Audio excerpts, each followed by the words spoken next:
Well, greetings and salutations, everybody. Welcome to AMC Versus here on AMC Movie News. We're so glad that you decided to join us today. And this is Versus, where we take a topic with two opposing points of view, we discuss them out, we give a judgment, but then ultimately we throw it over to you guys to jump into the chat area and vote on which you think is the actual winner. And then we announce later in the week who you guys declared was the winner. Today's topic is this. Are films like X-Men and Spider-Man better off staying at the studios they're at, or would they be better off if they went back to Marvel? Joining me today to discuss this issue, first of all, sitting to my immediate left, he is the production manager of AMC Movie News, Mr. Dennis Zen. Thanks for having me. I'm sure this won't be contested at all in the comment section. Oh yeah, no. I'm sure everybody will be in complete agreement. Yes. No problem about this. Sitting beside Dennis, our movie news editor at AMC Movie News, Miss Amy Rose Eisenbach. Hey.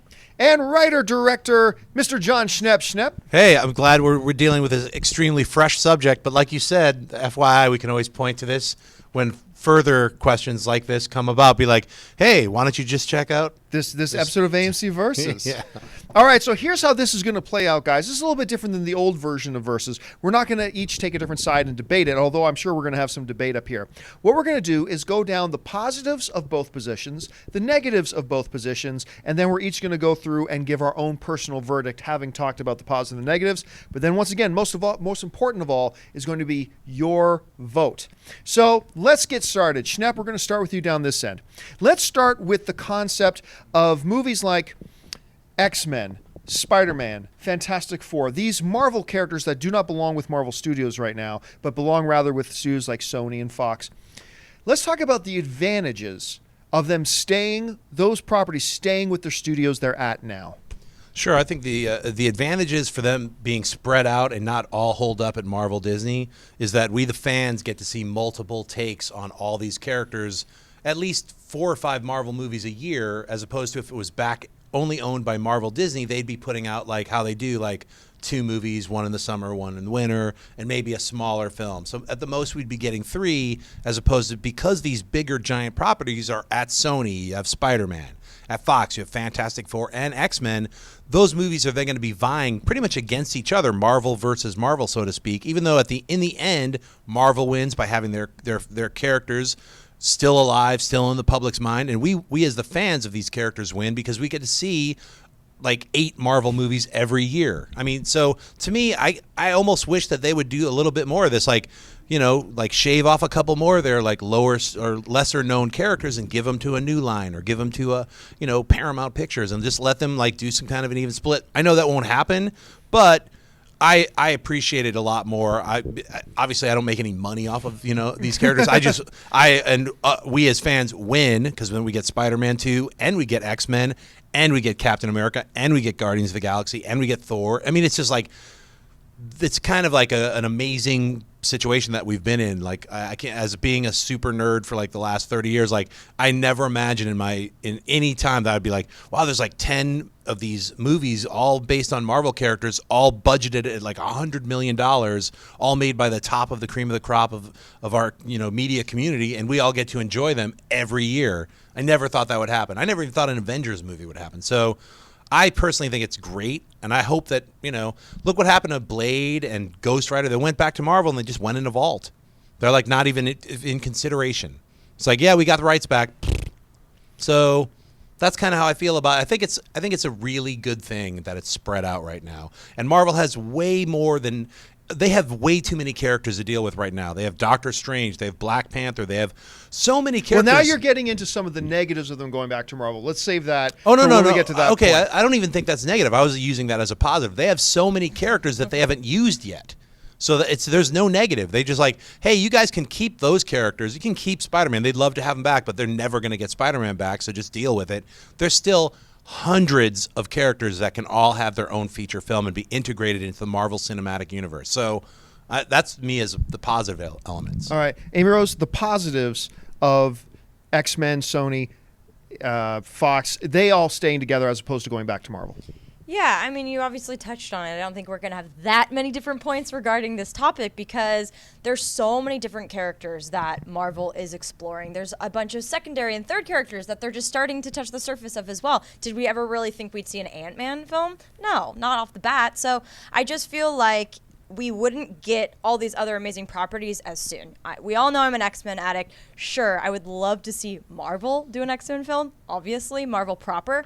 But, you know, I do like the fact that I can count on a new film coming every couple of years. And, you know, Marvel, Disney is until 2028, I think we talked about. Yeah. Like, it's just, their slate is just so ridiculous. And resources, I mean, I know that Disney owns the world for the most part, but resources are a big thing, not to mention relationships. Every studio has really big relationships with different directors. I know it's DC, but WB works with Nolan. I mean, they all have relationships like that. So I do think it's kind of cool to swish things up. I like that Josh Trank is directing over at Fox. He obviously made Chronicle with them, which is why that relationship flourished that way. So I think that takes a really big, you know, interesting perspective on it and shows us a different take of it, not to mention the consistency factor.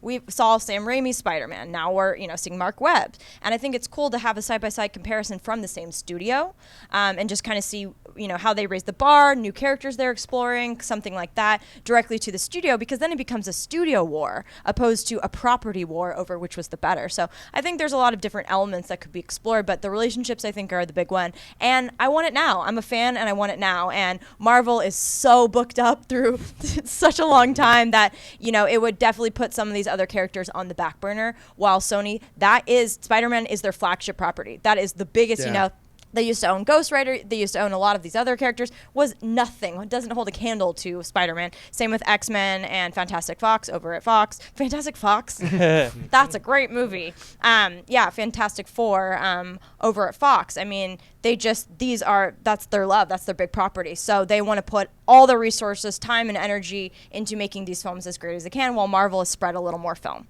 thin. Jeez. Dennis, pull it together. Dennis, the positives of Fox keeping Fantastic Four, Sony keeping Spider-Man. I think the positives, like Schnepp said, there's more movies for the fans. It's better because we get to see more movies. We get to see, 4 big comic book movies from Marvel properties this year versus the 2 that Marvel is able to. Maybe if they owned all the rights, they'd be able to pool their resources and get 1 more out, but then you're only getting 3 instead of 4 a year. Maybe we'll start getting 5 or 6 because we have Fox and Sony, you know, owning these properties. Also, yeah, we have different styles because, you know, with Marvel, we do have a different, they have a certain style that, sure, they change it up a little bit. Guardians is going to be a little different. We had Captain America 2 with a little different, but generally they have a similar feel to them.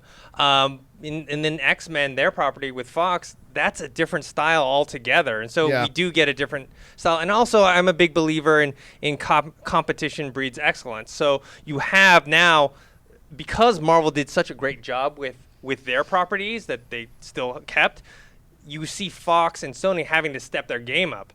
Because they weren't before. I mean, now Fox wants to make their shared universe. They didn't want to do that before, but they saw that Marvel was doing it. So that's another thing, is it's just making everyone make their movies better.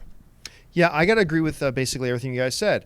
The fact that these properties belong to other studios means we get more of these movies every single year. If they were back at Marvel, we wouldn't probably see Captain America 2: The Winter Soldier. We wouldn't see Ant-Man. We wouldn't see Guardians of the Galaxy because they'd have these other properties as well. And I love the point. I didn't think about that point you just brought up, actually. Competition breeds excellence. Now you actually have, it's more than just DC and Marvel. It's DC, Marvel, and Fox, and Sony, and maybe Universal will get in the game at some point too, and that is just going to push it and give us nothing but more choice and more stuff. I just, those are the really big positives of them staying there. Now, let's go the other way here. Let's talk about, for a second, I'll start this one off, about the advantages of Marvel getting X-Men, Fantastic Four, and Sony back, and Spider-Man back. All right, I think the big obvious one here is, of course, shared universe. We can only now dream and talk about and fantasize about Spider-Man showing up in a Fantastic Four movie. We can only fantasize about, you know, the Fantastic Four and Reed Richards showing up to help Professor Xavier and the X-Men, or actually, no, that's going to happen, but showing up and helping the Avengers. Dreams come true. Things like that. And look, yes, there is Iron Man 2. I liked The Incredible Hulk, but I know a lot of people didn't. I liked Iron Man 3. I know a lot of people didn't. So amongst all the excellence of Marvel, they've had some films that have not been widely loved at the same time. So while that all is true, and I acknowledge that, they've made some damn good movies consistently. And the last couple of ones have just been incredible, especially Captain America Winter Soldier. We talked about that the other day on our spoiler review of Captain America.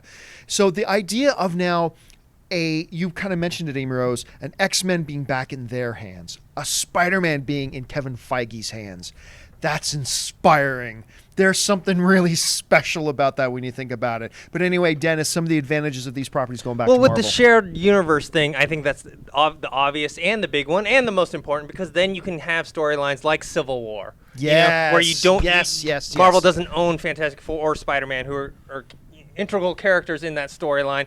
Infinity Gauntlet, they're going to have to take out the Silver Surfer's aspect and all that stuff. So there are things story-wise that Marvel would be able to do closer to the comic book storyline and just have more freedom if they do own it. And you're right, Marvel has been, despite people's criticisms of certain Marvel films, they have been the most consistent out of all the studios. They don't have, even though some people would disagree, they don't have their Spider-Man 3, They don't have their Wolverine origins. I mean, those two were bad movies. And to me, the worst Marvel movies were still decent. Right. So that's what I think. Amy Rose, the positives of those films going back to Marvel. Yeah, I mean, it's kind of ridiculous that fans have to pretend like this is not a shared universe. I mean, that's the silly part. It's just like, Avengers, perfect example. Scarlet Witch and Quicksilver. We have to pretend like they're not Magneto's children, which is ridiculous. And, in the reverse effect, X-Men, they can't talk about how they do become Avengers, which is another really amazing part of their character and their backstory. And so for us to have to pretend like they do not, have that element that make them who they are, which make them so beloved, is just ridiculous to me. So the possibilities are endless. But I'm really happy to hear that, Fox is going to start doing that. As you mentioned, X-Men with Fantastic Four, and that's just amazing. And Marvel, you said consistency. Yes, that's completely true. But I just think they've just pretty much done everything better. I love Raimi. I like the web films. I like that. But to me, Marvel has everything. And some of those elements were great of the other films that the other studios have produced with Marvel properties. But they just continuously raise the bar again and again. I really think that every film just becomes better and better. At this one, Cap, you'll see our spoilers. It's just amazing. And they're also not afraid to pick unconventional selections. And I think that is another really big strength because, the Russos, when they were first signed on to direct Captain, we're just like, what? From their other film history. Community. Community. From the sitcom. Sitcom television show Community. Feige having all these properties in his hand, I mean, we geek out with him. He's kind of like our own superhero. He's just so brilliant. And I said before, Feige really, is my new George Lucas. He's just so, those are big words, John. Yeah. But yeah, I just feel like having someone like that, these other studios don't really have a godfather of their properties. And I feel like to have it all there and to have that shared universe, have the consistency factor, that is just, it's kind of the dream of every Marvel fan to have it in there. But we obviously went over some of the negatives as well. Schnepp, the advantages of them going back to Marvel. I just want to clarify what you said. The Feige is the original trilogy, George Lucas. Oh, yeah, yes. Thank you. I just want to clarify for you. Well, that's a given. We're not talking prequel, son, unless you want to. All the characters going back to Marvel, the positives would simply be that shared universe, the things that all the fans always write about, like when will Spider-Man get to meet Wolverine? When can Fantastic Four get to hang out with the Avengers? When would Iron Man get to go fly over to the FF's headquarters to talk with Reed about I can't seem to find that Venom symbiote suit or whatever. Is that going to happen eventually when we're dead? Maybe. I don't know if it'll ever happen, but that would be what you can enjoy every week if you go to a comic book store, because they're all one universe in comic books. So you can actually enjoy that in the comic book world. In the cinematic universe, that it'll ever happen, no, but that's what would happen if there was some way that Sony and Marvel and Fox were able to look, let's put all the money aside. This will never happen, but let's just put all the money aside and make a trilogy with all the characters together, and world dominate the box office for at least a solid year and make $5 billion, because that's probably what would happen if they did do something where Spider-Man and the Fantastic Four and the Avengers, everybody was in this one big trilogy. Like they're talking about mega movies now with DC. That would be the mega Marvel movie. If they could just put aside the greed aspect, which is just money, which everybody needs to make money, but if they were able to make some kind of a deal, which could happen in our lifetime, like just throwing it out there. Won't ever happen. No. I'm just saying. I'm going to remain positive about this. Feige, talk to Bless you for that. talk to who you have to. Maybe this could happen in 2029. And then Marvel shareholders fire Kevin Feige. All right. We're still talking fantasy. This is like fantasy football or something. But if they made those mega movies, I think all of us would be really happy. So. Can you imagine what Marvel would do with an X-Men film? What Marvel proper though? Like In the hands of Kevin Feige, it's weird to think about. It'd it's be magical so, to think about it. All right, well, let's talk about some of the negatives on both sides here. I'm going to touch on a couple and see what you guys think. The negatives about films like Fantastic Four, X-Men, Spider-Man staying in non-Marvel hands, we get films like Spider-Man 3. We get films like X-Men Origins Wolverine. We get films like X-Men 3.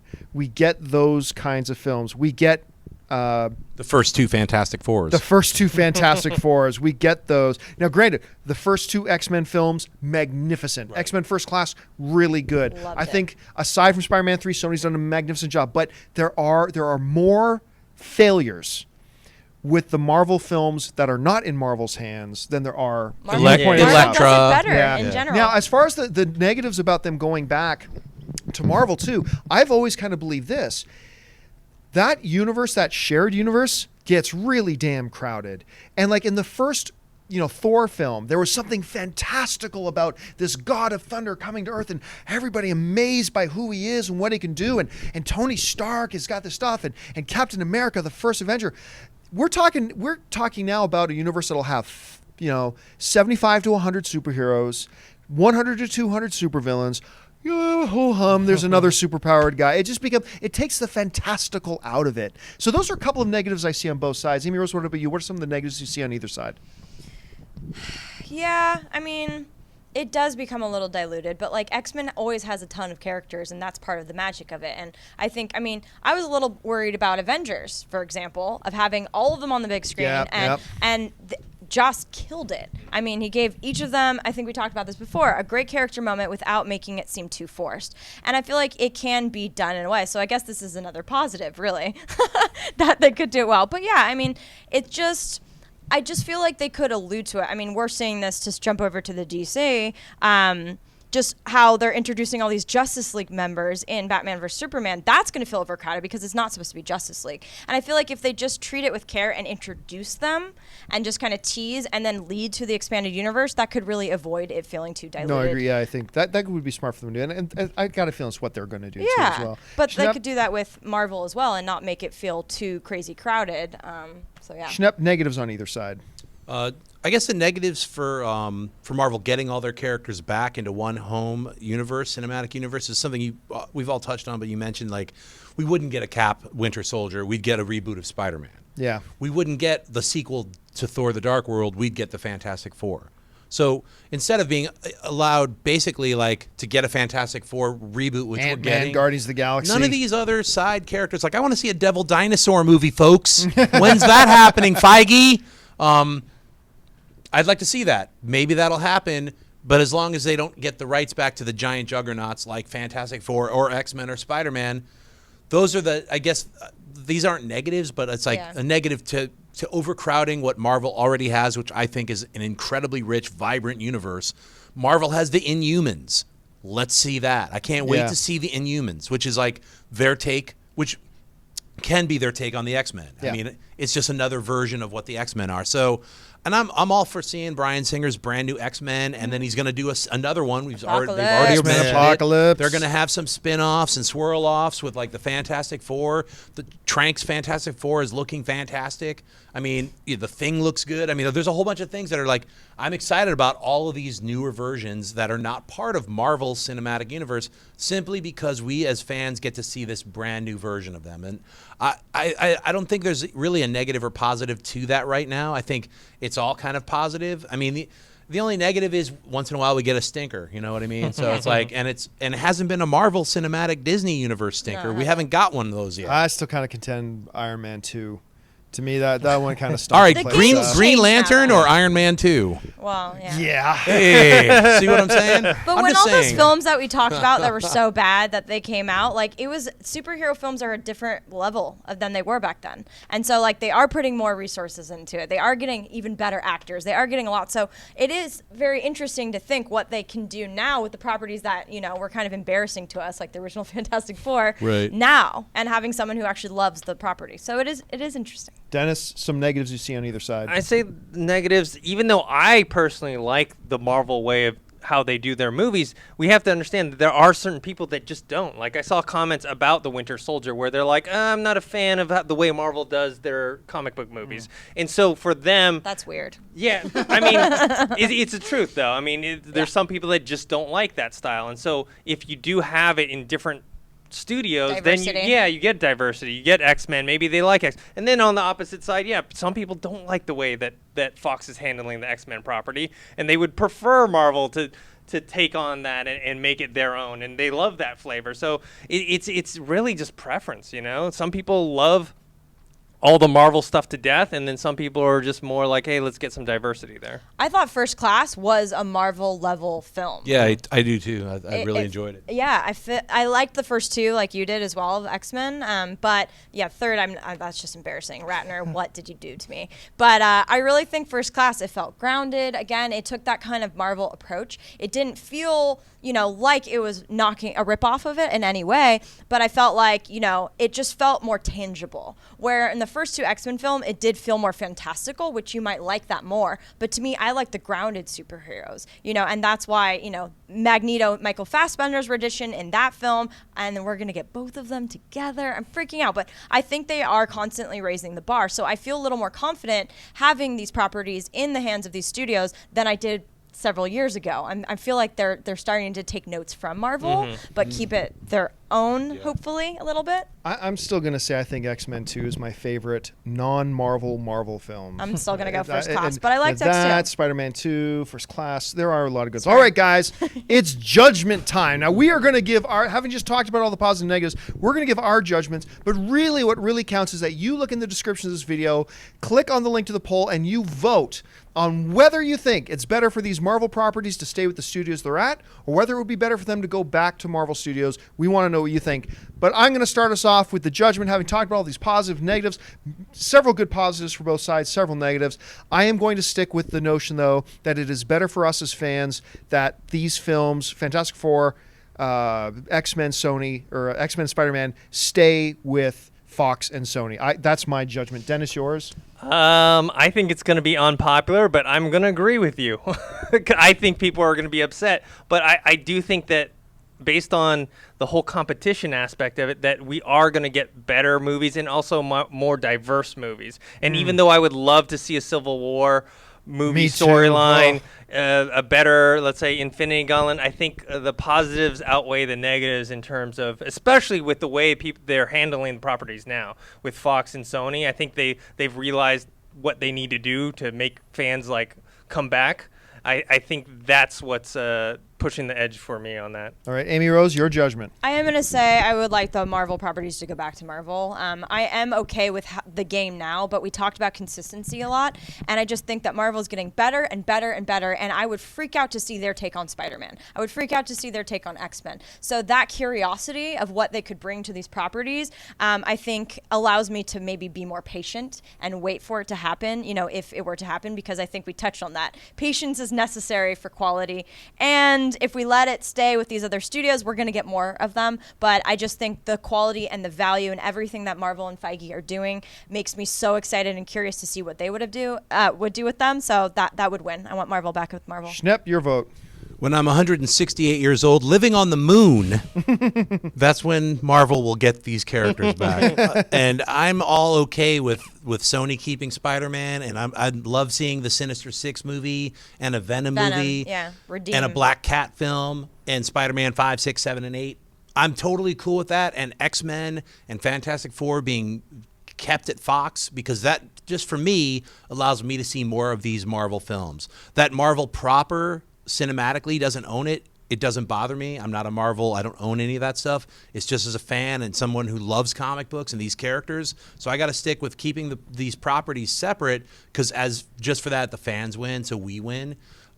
And Disney has, like I said, hundreds of untapped characters that are all worthy of a film, if not a sequel, if not brought in as side characters in Avengers 3, 4, 5, or any of these, So, I mean, it's literally like, it's an open book to just creation. So, I mean, they have to 2028, you were saying, like mapped out. Can't wait for them to finally, whether or not it's a scribbled piece of paper, like it's Doctor Strange 8, you know what? Yeah. I don't know what it's going to be. It's coming. But yeah, so we're all going to win with keeping it separate like that. So I don't think they'd put X-Men or Spider-Man on the curb, though. I think if they got those back, they would make them. But then really we don't sad. get Ant-Man. Then Yeah. we don't Yeah. get Guardians of the Yeah. Galaxy. We can Then get we it don't all. get Disney Black owns the Panther. world. Yeah, but they can I'm only an make so many idealist. films a Yeah. year. But listen, guys, you've heard our opinion on this. The important thing is your opinions. Click on the link. Vote on the poll. Let us know. You guys will decide, and we'll announce the winner a little bit later this week. So, for John Schnepp, Amy Rose Eisenbach, Dennis Zen, I'm John Campy for AMC Movie News. Thanks for joining us for AMC Versus. And until next time, bye-bye. If you like this video, be sure to give it a thumbs up, and don't forget to subscribe to AMC Movie News on YouTube. It's free and a great way to stay updated with all the latest movie news, and check out our daily show, AMC Movie Talk. Also, don't forget to check us out on Facebook and Twitter to stay in the loop for our special prizes, giveaways, and contests.